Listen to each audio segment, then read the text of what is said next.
Welcome, everybody. This is the Rotary E-Club of Silicon Valley. And every week we bring you stories that we think will inspire you in some fashion to consider the possibilities of service above self.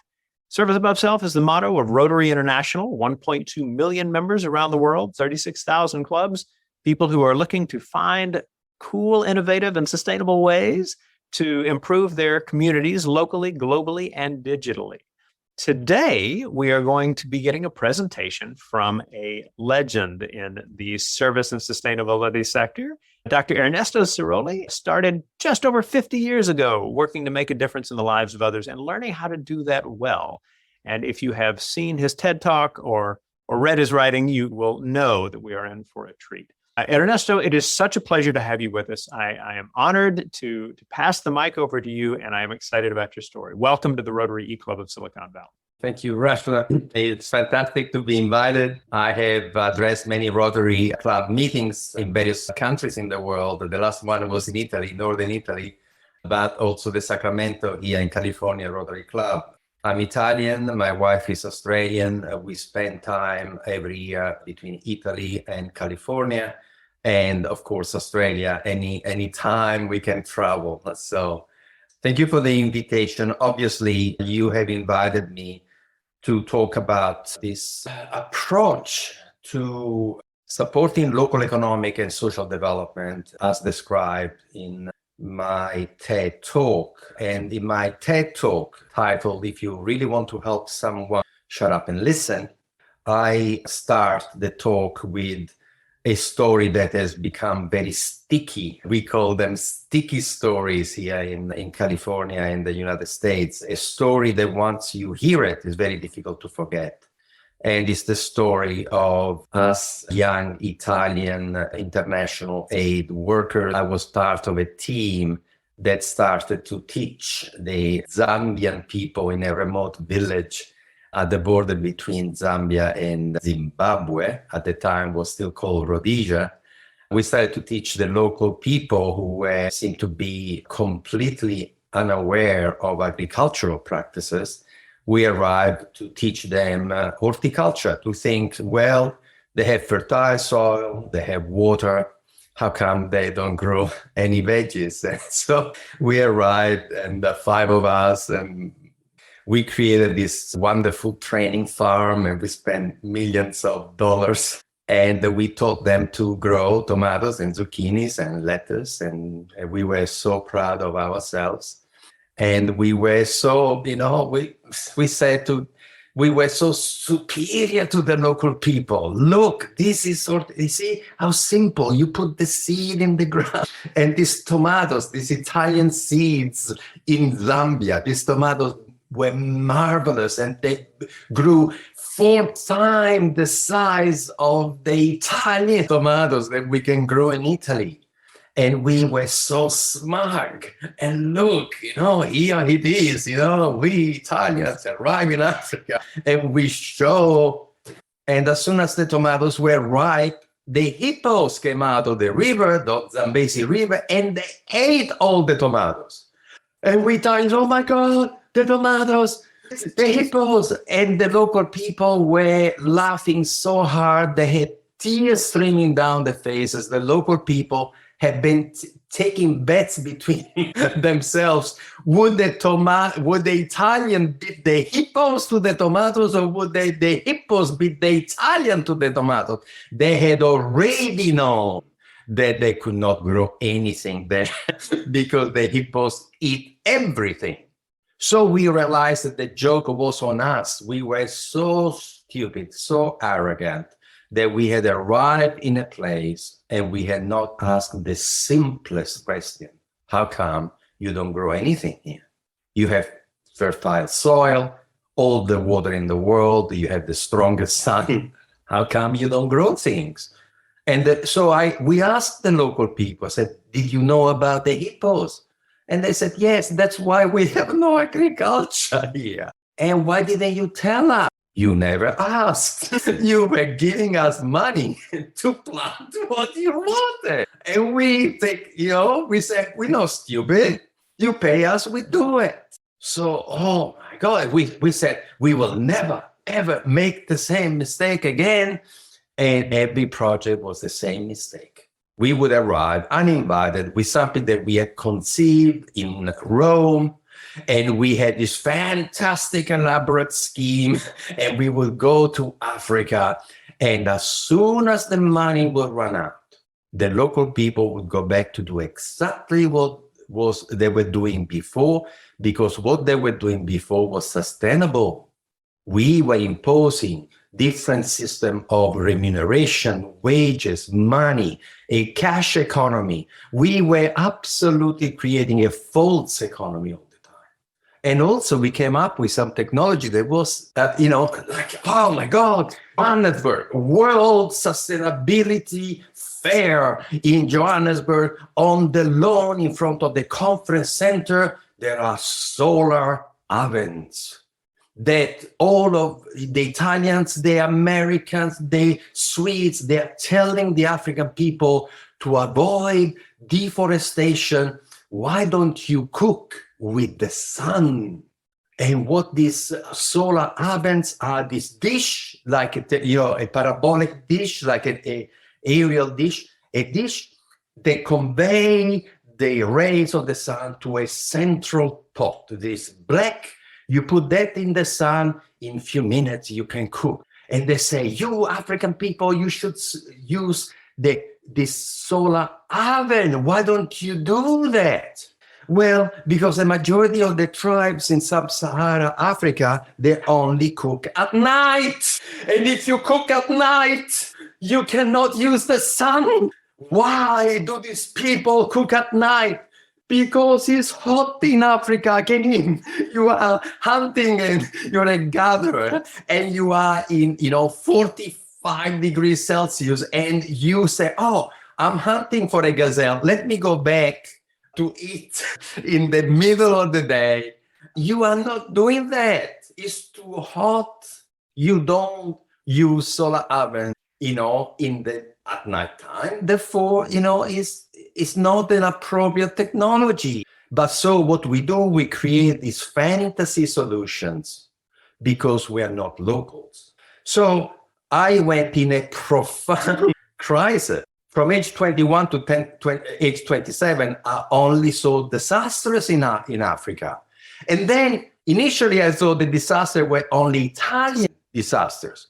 But then we saw what the Germans, the Swedes, the Norwegians, the Americans were doing. And I realized that, wait a moment.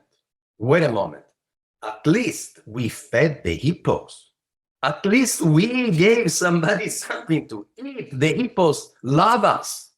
But the other people, you can imagine what the other people have been doing, building HIV clinics in Africa. State-of-the-art, World Health Organization, beautiful, fantastic HIV clinic. And with all the money in the world, with the personnel that come from overseas, they have never linked the HIV internationally funded clinic to the local hospitals. And they never train the local people to man the HIV clinics. So now they have an international disaster because as soon as the funding runs out, they have not incorporated the HIV clinic to the local health system. We continue to do this absolutely idiotic, arrogant, culturally hegemonic. And for the students here, find what the word hegemonic means. H-E-M-O-N-I-G-I. Find out what the word means, because that's what we are doing, is cultural hegemony. We believe that our culture is better than anybody else's culture. And if you believe that, you are going to make mistake after mistake after mistake. So shut up and listen. What is shut up and listen? Shut up and listen is a very, very, very simple fundamental concept. There is no geography to intelligence and passion. Don't you ever confuse intelligence for education. All our ancestors were not formally educated. They were so intelligent that they've taken humanity where we are. Education on top of intelligence is phenomenal. But intelligence exists in every African village, in every Asian village. Intelligence that is drop dead beautiful intelligence, marvelous. For me, for the last 50 years, I have been given magic glasses because I only see beauty everywhere I go. We work in 22 different countries in the world, 400 communities. And each community for us is like a chocolate box full of delightful differences. We are in awe of the people we meet, in awe. But when you arrive, what happens now with our culture, we only have the helicopter view. The helicopter view is that we hover above the community, and from high up, when we look down, we only see poverty and squalor. We see roads which are not sealed. We see poverty. And so from the high of the helicopter, we say, oh, poor people, they need food, they need water, they need solar ovens, they need tomatoes. Because we think that from the helicopter, we look down, we only see misery. And what I said to people is, land the helicopter, land the helicopter, the helicopter stops, and from those poor people houses, people come out. Senora Maria in Guatemala who says, come to my house. And you sit at the kitchen table, Senora Maria, she makes you coffee. Or you are in Mongolia in a yurt and they make you tea with camel milk and you are with them. And they said to you, what are you doing here? And they said, well, we listen and we help people do beautifully what they love to do all over the world. We simply help people transform their ideas into a better life. And the people say, oh, my son has a dream. So Senora Maria from Guatemala called the son. And the son comes in and he said, you know, what I want to do, I want to, of all the cafeteros that produce coffee here, there are some who produce organic coffee. And we would like to export organic coffee to Europe. You know somebody? Of course, I can help you. And all of a sudden, what was so, when you saw the community from above was squalor and misery. When you are in the kitchen of Senora Maria and she starts to talk and the son, the daughter, the friends come to talk to you, you discover that you are in your own village. You are in your own community. These people are identical to the people around you at home. Same dreams. People are people. They all have a dream. The dream is to have a little bit of financial security, to have a roof over their heads, and to know that tomorrow they will be able to eat. So materialistic needs, eat, drink, sleep, a shelter, and tomorrow, the safety of knowing that tomorrow you will have the same. As soon as people have a little bit, they start to dream. They want to be loved, to be respected. And so what happened is that it's universal. At the moment you have this kind of magic glasses, people are like you. These are your brothers. All of a sudden, this magic world opens up. And people start to tell you what they have in their hearts and their minds, because that's the secret. They don't tell anybody because they're scared to be ridiculed, and they're scared that people will steal the idea. So the key for our work as enterprise facilitators in these communities is to offer free and confidential conversations. Is the confidentiality the key? Because then people come and say, listen, I told my parents, and my parents said, don't be stupid, you can't do that. We don't do this in our community. It is the role that once had the priest in those communities, somebody that you could go and speak confidentially. The doctor in the village. My father was a village doctor. My grandfather was a village doctor, physician. And people would come and talk to the doctor with the excuse of their headache, but they wanted to talk to somebody in confidence about their real problems, their real dreams, their real concerns. So what we have done, we have invented the family doctor of business. The family doctor of business is, we call it enterprise facilitator. And what we do, if a village says, if a government We have worked with governments, federal government, local governments all over the world, but also for corporations, for churches all over the world to say, can you help my community to do better financially? Can you help teach entrepreneurship? So, yeah, of course we can. So what we do, we go to the community and we create a tiny little committee there, like a tiny little Rotary club there. And we say, help us to find the person that we can train to become the local enterprise facilitator. So we have enterprise facilitators all over the world. In some African countries, their salary is $300 a month, which is the biggest salary in that town. And so we have enterprise facilitators who have created over the last 10 years, something like 600 new businesses in a community that employ thousands of people without ever giving people money. You just ask them, what is your dream? And then you say, what can you do in your dream? 3 things have to be done beautifully. The product has to be beautiful. Marketing has to be beautiful. Financial management has to be fantastic. Which one of these 3 can you do? And people say, I fish tuna, so I can produce the tuna. Say, okay, do you know somebody who can take the tuna to the supermarkets for sushi, sashimi? Do you know somebody who can go to Japan and introduce your tuna from Australia to the Japanese sushi market? And they said, no, we never met such a person. Would you like me to find you one?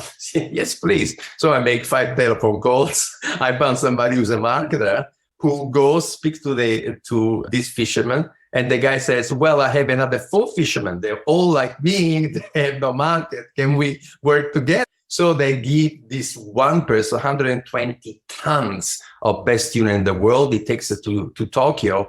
And one of my first projects in Australia, these 5 fishermen went from 60 cents per kilo to $15 per kilo in 9 months because now they had a marketer. The wife of one of the fishermen was a banker. She was working in the bank. She joined the company to do the finance, product marketing finance. So product marketing finance is what we teach all over the world. And as soon as you have a market, you don't need money because now you have a client. If you have a client, everybody wants to give you money to fulfill the order. If you have a client, the lesson from Silicon Valley, Steve Jobs went to sell something and he did not have the money to build it. Show a computer board to a shop owner and he says, yes, I want 20 of those. He didn't have the money to build them, but he had an order for 20, so he got the money easily to build 20 computer boards. So marketing is the essential part of business, and we teach this to everybody. And financial management is to be exquisite. So I want to finish by saying, my life has been transformed by understanding the concept of humanistic psychology. We are all, as a species, we all have dreams. The dreams are universal. If you offer a sincere and in support, which is confidential, you are going to have people telling them your dream.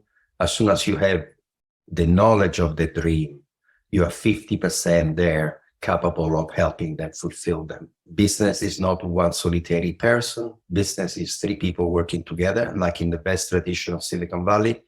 All the great companies of Silicon Valley were set up by 2, 3, 4 people. And there were 2 friends, 2 colleagues, 2 partners, husband and wife. There were 4 colleagues who had worked together somewhere else. So it's not a secret. And we can democratize entrepreneurial know-how if we want to do so, if we want to create prosperities in communities. So I don't know for how long I've spoken, but I stop now. You see my passion. I can talk forever. But Rushton, there is plenty of, I've given 7 TED Talks, and there's plenty of documentation. If people are interested, there are a couple of books that I've written.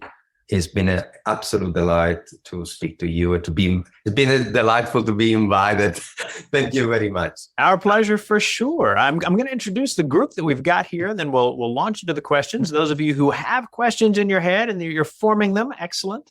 Just let me know in the chat if you would, and that way I can recognize you as a part of our process. So joining us from Maryland, we have Melanie Zate. Melanie, so good to have you with us here as well. I believe John Tra is also with us, although camera's off. John, good to have you. From Oregon, we have Heather.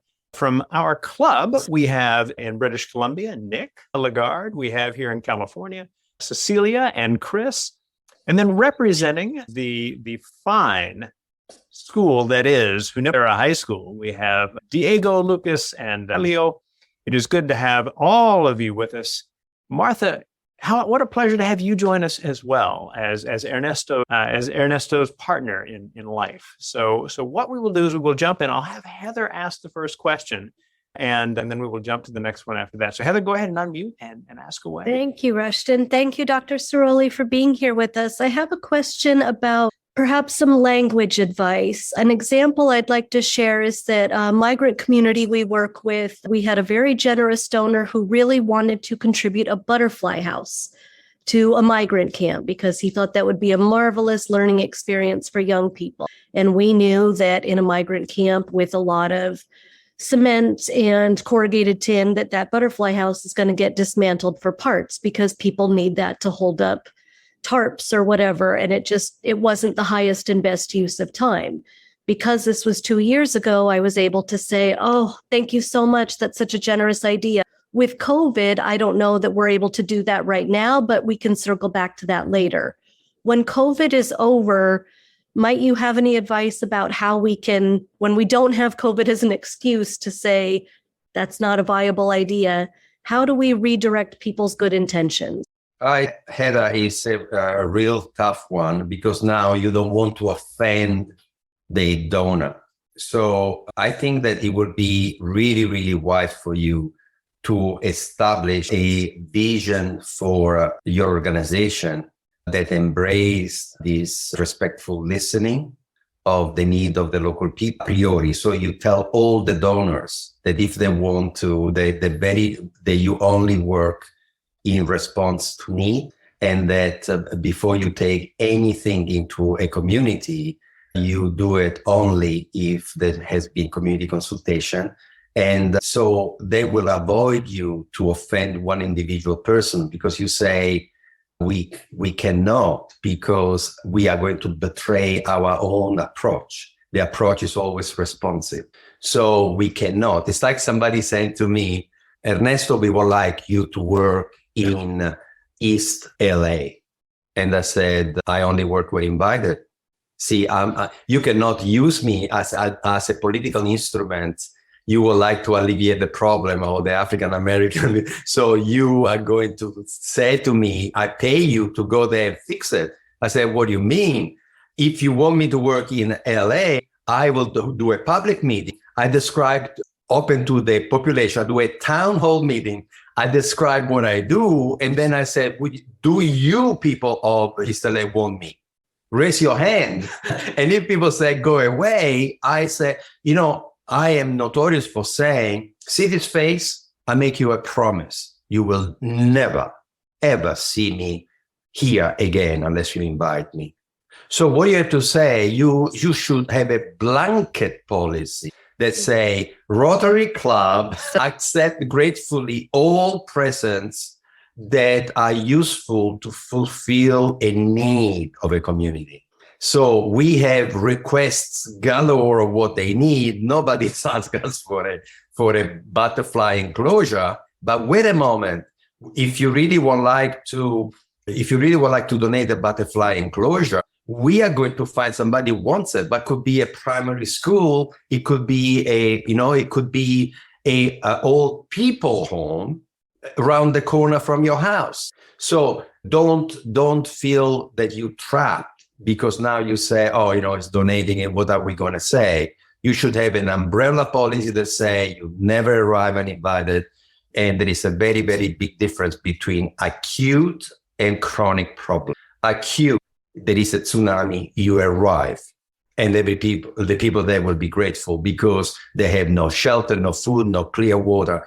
So, and this is what Médecins Sans Frontières does. They arrive where there is a catastrophe and everybody's grateful. So that's acute intervention. But chronic problem, problems like, poverty, generational poverty, racism, those are not acute. You cannot arrive uninvited to say we are first respondent. What do you mean first respondent? We have a problem that is 200 years old. So what I think that you can justify that, okay, if you have tents, clean water, medicine, vaccine, you absolutely arrive uninvited and you say here. And even in that case, however, you have to respect local norms, okay? You arrive uninvited by in respect of the local culture. But be careful when you believe that because you mean well, they should be grateful to you. It's the famous. I mean, I know stories about these unintended consequences of generosity. I have stories that will get your hair standing up. I can not tell you the country. Ambassador and his wife, they go and visit a village, and they have a reception in the middle of the square, and they are absolutely honored, and everybody's happy. And the chief, the wife of the chief, all the people dressed very nicely, they receive the ambassador and the wife. And then the ambassador and the wife, they are walking towards their car through the village streets. And the wife of the ambassador sees this woman sitting outside the house, pretty squalid. She's dressed poorly. And she takes money out of her purse and she gives it to that woman. It was a disaster because that woman was the local prostitute and was the only woman who had been given money by the wife of the ambassador. And the local people did not understand why the only person who has been given a gift was the local prostitute. They never recover from that. That ambassador and his wife, they are never going to be invited in the village again. You don't know what you do. You don't know what you don't know. So be careful, because doing social economic development in a different culture is like trying to back a truck with two trailers. The smallest deviation at the top will create a consequence that you have absolutely no idea about. So it's delicate stuff. That's why we don't even go to some African communities. I refuse to go personally to a community in the Congo.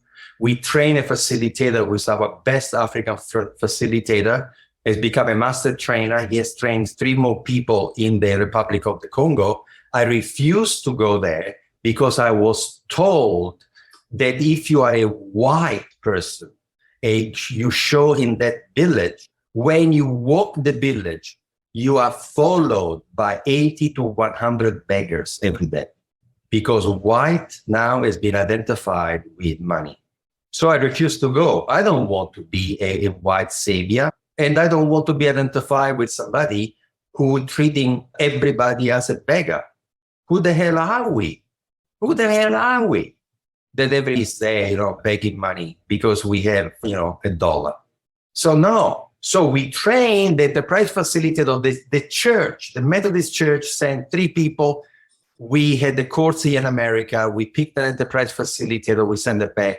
I had never been there, and it's the most successful African project. And our enterprise facilitator is a local, speaks English, French, and 4 of the local languages. Perfect. Wonderful. I'd like to get a few questions from our guest, Melanie, and our students as well. So Melanie mentions that she has done quite a bit of work in the Congo. She's thinking about this very same issue of what kind of tips and advice for working with people who are different, who look different from you. If your goal is to help, you just described connecting with someone there and making that person, kind of the your person on the ground who is able to connect in ways that don't carry the baggage. What other pieces of advice do you have for people looking to be helpful in other settings? First of all, I think to understand my ease in speaking to people from other races and cultures, you have to know a little bit about my personal life. When I was 9 years old, I was taken by my father, he became the director of the Department of Radiology. He became a specialist, a radiologist, and he created a very modern Department of Radiology for the hospital in Benghazi, Libya. So I was in Libya before Gaddafi, before the very, very big problems of the country. And for 3 years, I went to a Catholic school, boys only, if you know, like you were telling me, Rashta, a boys only. But this school, even though it was of Italian tradition, had people from many, many races. So in my classrooms, I had, since oil had been discovered, so there were the American companies there, the British company, the French companies. In that, I had a very multicultural class. American, English, French. There were Greeks, there were Saudi, there were Maltese, there were Armenian, there were Libyans, there were Turks. But my best two friends, one was a Palestinian and the other one was a Jewish friend. And the two never spoke to each other. But the three of us were inseparable. We had 3 bicycles. And the Jewish kid would say to me, let's go to the movies. And I will tell the Palestinian, the Muslim kid, let's go to the movie. We were inseparable. I grew up in cultural diversity. And I was invited in the Jewish house by the parents who loved me. The Muslim parents loved me. I was in the middle of this incredible, and I did not even understand why they did not speak to each other. Didn't matter. They loved each other. They were just prohibited from talking to each other, but they loved each other. Husni Ben Husni was a black Libyan, was a Numidian. But I only realized that he was black when I saw a photo 10 years later. I never realized that Husni was actually black. He was my friend, Husni. Kids are colorblind. He's my friend. So what I want to say is that is putting me in a position where when I in Honduras or in Nepal, in the mountains of Nepal, speaking to people, for me, I am trying to, the only thing that is of interest to me is how can I help this beautiful person? I don't, so if you could get that, and I think that one of the most important things is to travel, to get these kids to travel, to experience, to see that, no, it's not that because they here in America that they nice. No, they're nice in the whole country as well. These people are absolutely magnificent. But you have to be understanding one thing. You always find what you're looking for. If you arrive in a community looking for criminality, drug use, alcohol, violence, you are going to find it. Be careful. It's not that, it's not about being naive to say everybody in the world is beautiful. It's that you arrive looking for beauty, you're going to find beauty.